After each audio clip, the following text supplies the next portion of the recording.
It is a pleasure to have Lundin Gold and Ron Hochstein here in Sweden and Pareto Securities. A warm welcome, Ron. Thank you. Great to be here. Lundin Gold is one of the top 10 biggest gold miners in the world. Could you give us an introduction to the company and also your Fruta del Norte mine? Yeah, Lundin Gold is originally acquired the deposit in December 2014 and produced our first gold in November 2019. So we're well into operations. We got through COVID without any related stoppages other than right when COVID first hit. We were shut down for 3 months, but we were able to get going again. And yeah, we just finished our first full year of operations and exceeded our guidance from both a production and a cost standpoint, and moved right on into 2022 with our first quarter behind us now, and we produced a record amount of over 121,600 ounces at an all-in sustaining cost of $696 an ounce. So great results. The team's doing a continued job, and our projection is to produce, well on the way to produce our guidance of between 405 and 445,000 ounces this year. And you have a long history from the Lundin Group, right? I've been working for the family over 25 years now. So it's been, they've been such an influential part of my career. And I can remember when Lucas, it was actually here in Pareto's offices in 2014, when he told an investor, not me, told an investor, "You're moving to Ecuador." And so it's been a great experience, and doing Lundin Gold and Fruta del Norte, I think, really shows what the core of the Lundin family and and understanding timing, when to move into countries and do it successfully. And it's all done with a foundation of paying attention to local communities and local people.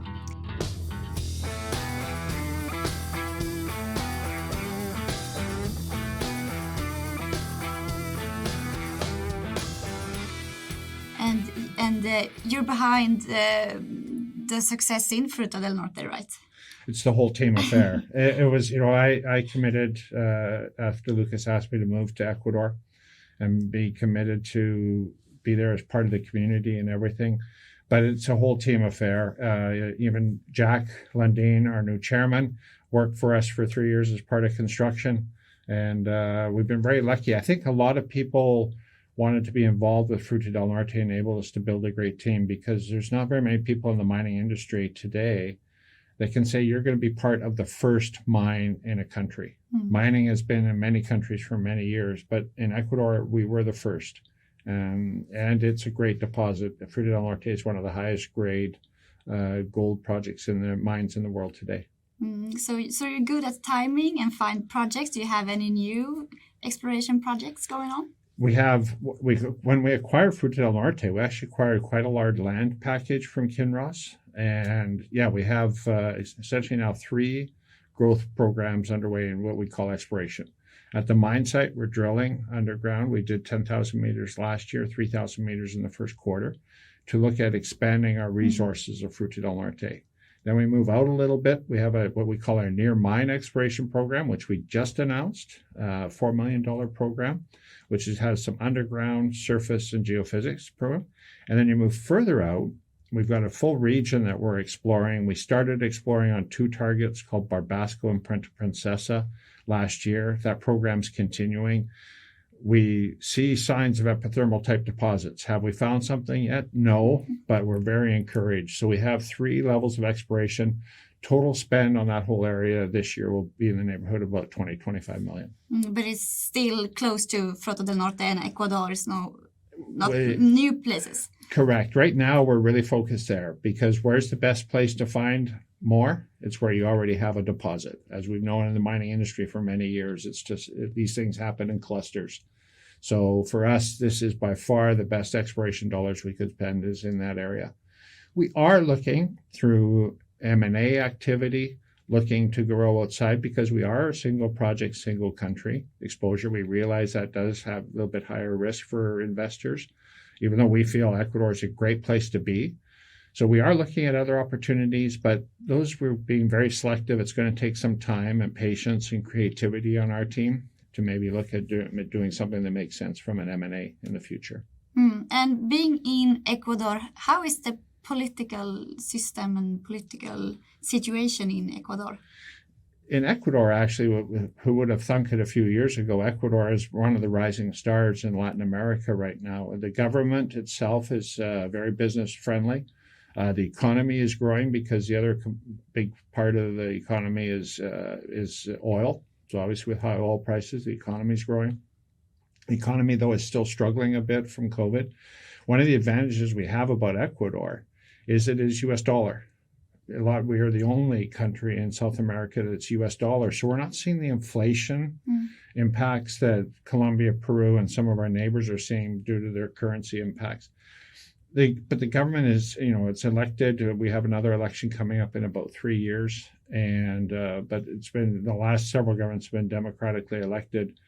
It tends to be very, very stable and a good political process. And as I say, when you see inflation rates in the double digits, even up over 20%, in some of our neighbors, our inflation rate, based on the most recent statistics, is 2.9%.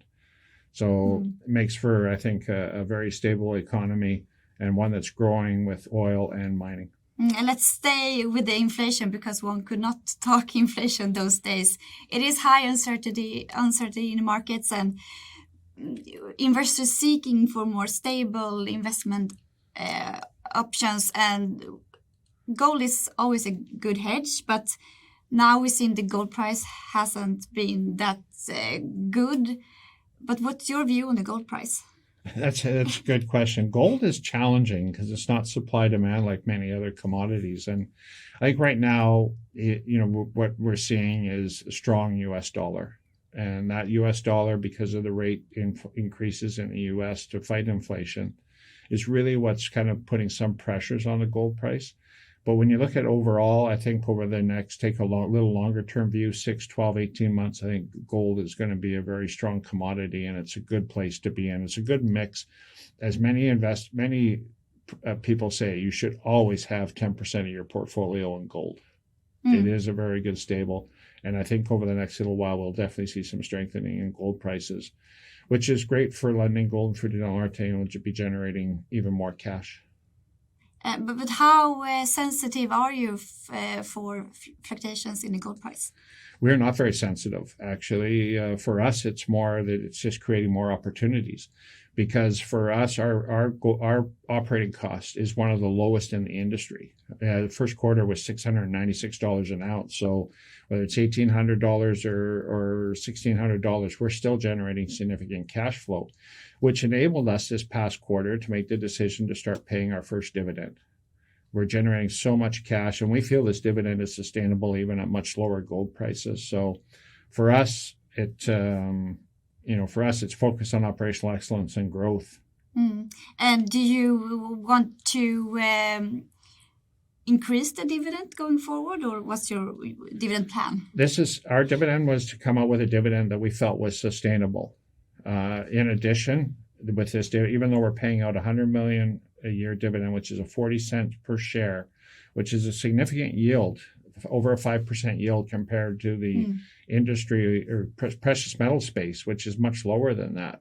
Average yield, I think, for all our space is about 1%, where we're going to be 5%. It is sustainable and still gives us significant cash flow to allow us to clean up our balance sheet, pay down our debt, and continue to pursue growth opportunities through exploration, and increase exploration if we so desire.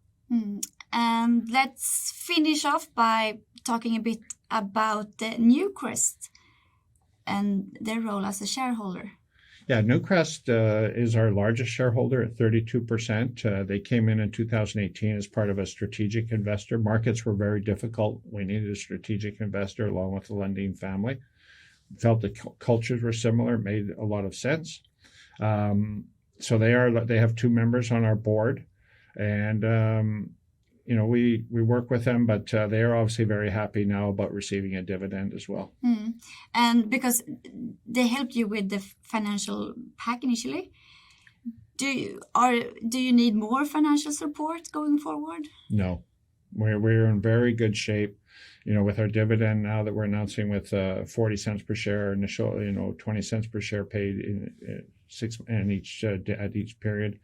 We got significant cash flow that we're in good shape, and we're looking very excited about the future with exploration and potential other opportunities. So this year, 2022, what are you looking forward to? What we're really looking forward to in 2022 will be some exploration success. I really feel strongly. I think our team have some great ideas, and it's just a matter of time. We have so many drill holes now going in different areas. I think that will be what will be really exciting for our team and our shareholders. Perfect. Thank you very much, Ron Hochstein. Thank you.